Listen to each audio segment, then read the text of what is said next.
Good morning. On September 11th, 2012, Americans watched horrified as our embassy in Benghazi came under a vicious terror attack.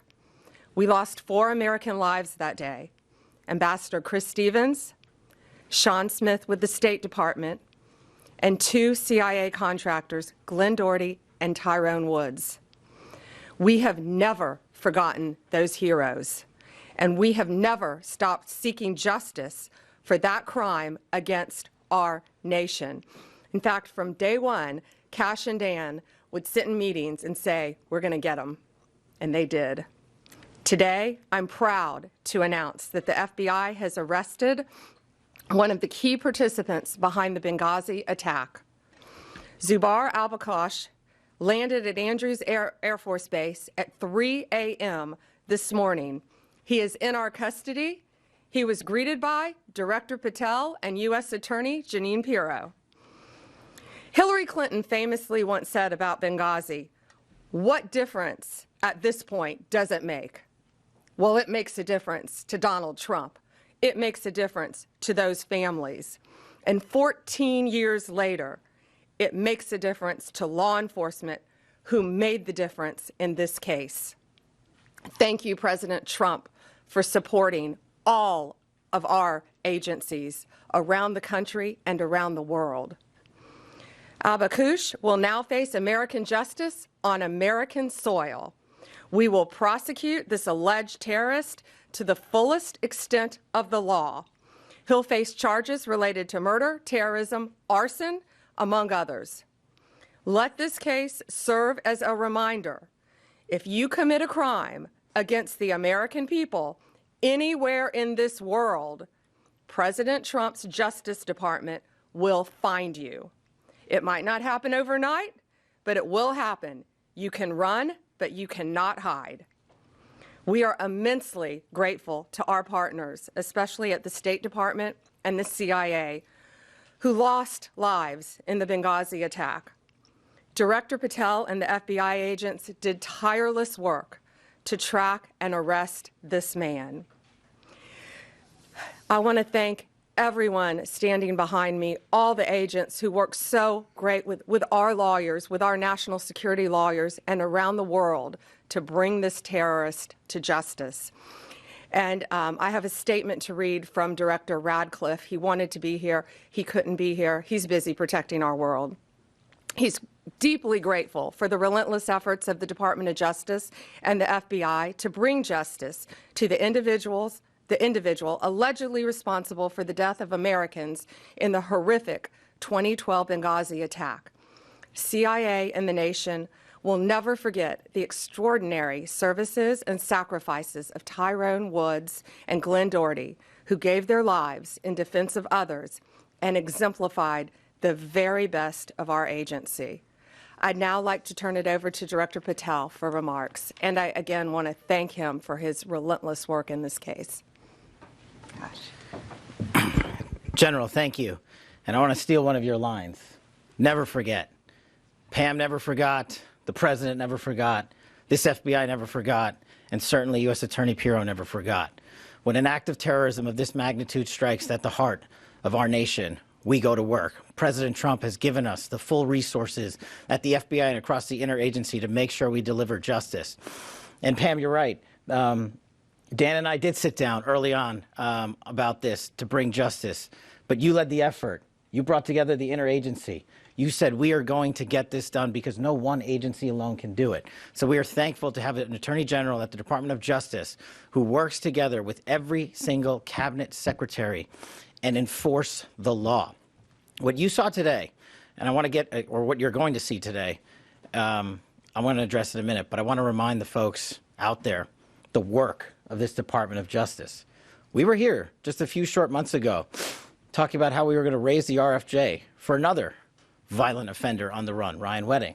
And what did we do under Attorney General's leadership? And what did we do when President Trump said, go get the worst of the worst? We captured him.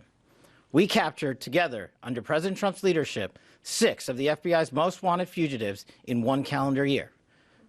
To put that in perspective, that is 2 more than the entirety of the prior administration. And you cannot do that alone at the FBI. You have to have an attorney general and a Department of Justice willing to prosecute, willing to go to the four corners of the earth and make sure we deliver justice. And that's what we're doing here today.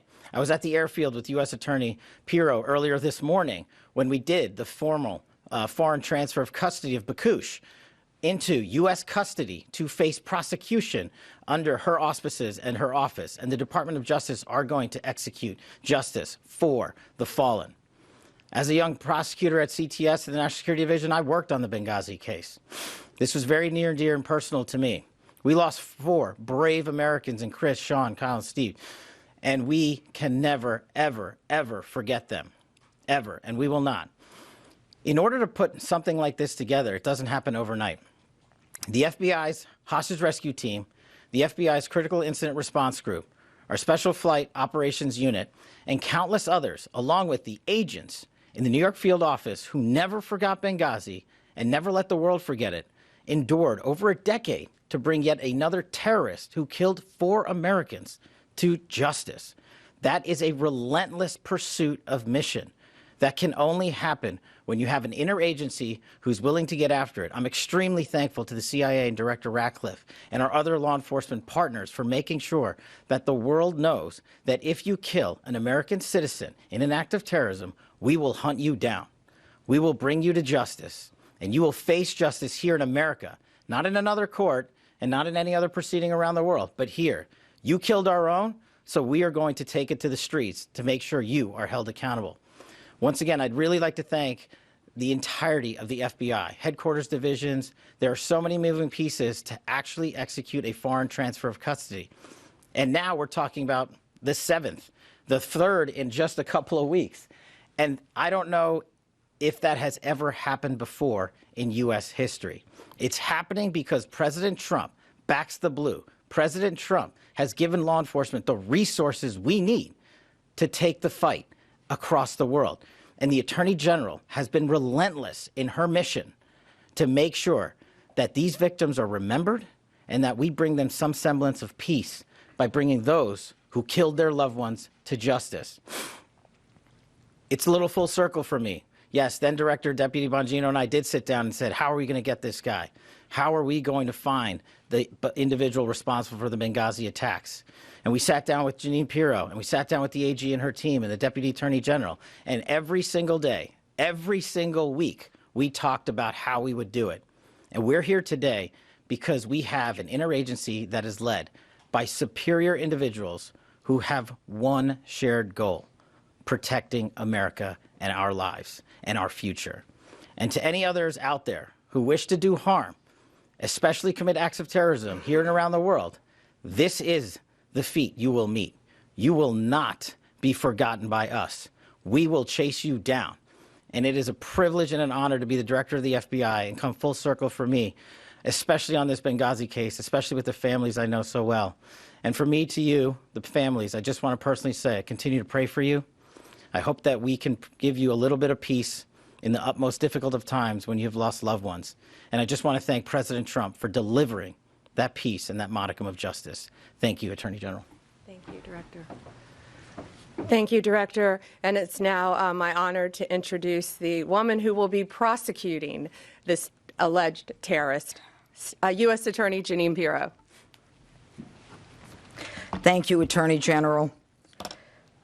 14 years ago, Americans watched in horror as a scene unfolded in a foreign land, in one of the most dangerous places in the world for Americans, Benghazi, Libya. An American ambassador, elite military personnel, and a State Department employee were all violently murdered. For 13 hours, the American cavalry never came. For 13 hours, they waited for help that never came. Today, President Trump is making sure that American justice is coming for those individuals responsible for the deaths of those 4 Americans.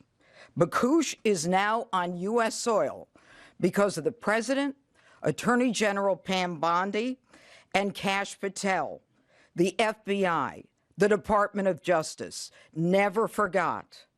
There are prosecutors in this room right now who have been in the office for 13 years and have consistently handled this matter in this case. This department will never forget the seemingly forgotten in that outpost in Benghazi. Bakoush was first charged by complaint in 2015, which was sealed for 11 years.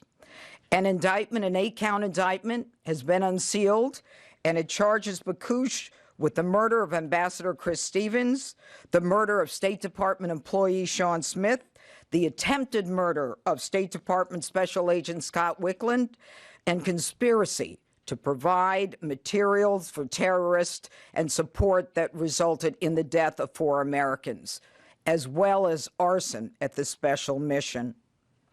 I don't have to go through all of the facts, but every one of us remembers this case. I reported on it when I worked at Fox. I had relationships, as Kash Patel just said, with the families. And last night, as soon as they were in custody, because of Pam and because of Kash, we had a limited unsealing order from Judge Cooper that allowed me to speak to the family members to let them know that justice was coming for Bakoush. I spoke with Sean Smith's mother, who I've known for years and have communicated with for years. I spoke with Tyrone Woods' widow, Dr. Dorothy Woods. I spoke with Ambassador Chris Stevens' family, as well as Glenn Doherty's brother, Greg, as well as his widow. These were people who never expected that justice would be coming. They never knew about the determination in this room and behind me, and the incredible work of the FBI along this case for years and years, because this was something that mattered. The Benghazi saga was a painful one for Americans. It has stayed with all of us. And let me be very clear, there are more of them out there. Time will not stop us from going after these predators, no matter how long it takes, in order to fulfill our obligation to those families who suffered horrific pain at the hands of these violent terrorists. And now, I again want to tell everyone that American justice is here, that President Trump will make sure that the cavalry comes for Americans no matter where they are in this world. Thank you. We'll take a few questions. I'm looking, I have a on-topic and an off-topic. Sure. Tell us a little bit about how he was captured, where he was captured. Was he in jail for a while before? Was he at home? What can you tell us about how this all went down? We're not going to give out a lot of the details, but I'm going to let Kash take what we can say.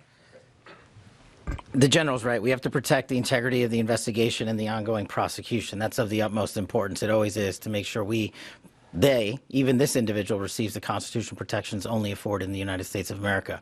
But an FTOC, a foreign transfer of custody, is executed by the FBI each and every time with special tactical assets, FBI agents, and of course medical personnel. And that was done in this instance. And the individual was apprehended and transferred over the night and into custody early this morning at an airfield. And so that's about all we can say on that matter. But in order to maintain the chain of custody, this is what the FBI does, routine, every time. It's what we did for the 6 top 10 we already captured. It's what we did for the relentless others that we continue to capture. Was he picked up in Libya? He was picked up overseas. Overseas. And then if I could just ask you two quick off topics. Obviously, this terrible tragedy we're watching in Arizona with Nancy Guthrie. I understand you know Savannah Guthrie. What is the federal government doing right now? Is the FBI now leading the investigation, taking it over from the locals? We're doing everything to assist the locals. We're working with the locals. Breaks my heart for Savannah and for her family. I know she's asked for all of our prayers. So please pray for her beautiful mom, pray for her family that she's returned home. That's all we can say about that at this time. But yeah, I've known Savannah for over 30 years, and it's breaking my heart. If I may, there seems to be a little confusion with DNI Gabbard was down in Atlanta last week for the Fulton County search. Originally, This office said that she was not part of the investigation. She put in a letter to Congress that President Trump directed her to do so. And then now President Trump yesterday said that it was at your insistence that she went down there. So what is the case here? Yeah, thanks for asking that. It's that's interesting because DNI, Gabbard, and I are inseparable. We are constantly together, as are the people behind us. We constantly talk. We collaborate as a cabinet. We're all extremely close, know what each other, what we're doing at all times, pretty much, to keep not only our country safe, but our world safe. And she was down there with Deputy Director Andrew Bailey of the FBI. And I'm not going to talk about any other details of that matter right now because Georgia's a very important issue to us. She was there. We're inseparable. That's all I'll say. Mike, let me see. Can you say, was there foreign involvement in the capture of this suspect? What kind of assistance did you get from other countries? I'm going to let Director Patel take that. I think we're not going to be able to say a lot on that matter as well. But, and to you personally, I'm so sorry you and your NBC family are going through this right now. We appreciate it. As the general said, in order to execute an apprehension, a capture, and a foreign transfer of custody, no one agency alone can do it. We did it throughout the interagency here, and of course we're working with partners overseas. And we're not going to get into the details of those conversations and those ongoing matters because as the U.S. Attorney indicated to you, we're not done. And so what we want to do is maintain not just the integrity of this investigation, but the possibility and the promise of bringing more individuals to justice for this heinous act of terror. Thanks. Do we have time for a couple more? Yeah, We have something else going on at 10 o'clock down there. Yeah, so on Benghazi, what did the communication look like between the Trump administration and the victims' families throughout this process, if any? I know someone as far as Sue Clinton during, in the early days of this, but what's the communication look like with them? I think what I can say now is that do you want to take that, Director? We've had to keep everything very quiet for obvious reasons up until this point. And then U.S. Attorney Pirro, as she said, contacted all the families, and I think they were absolutely thrilled. I think they had probably lost faith that something would happen. But again, we never forget. Donald Trump never forgets. Yeah, and we have a 10 o'clock in our office that's a very positive if anyone would like to join us on that. So thank you. Go ahead. That the DNI, the Tulsi Gabbard's presence in Atlanta during a law enforcement search, are you concerned at all that that could taint whatever the FBI is doing and whatever findings come from that investigation? Absolutely not. And Andrew Bailey was taking the lead down there. He's Director Patel's deputy director of the FBI. Thank you all. Thanks. Sorry about that, ma'am. Oh, it's okay.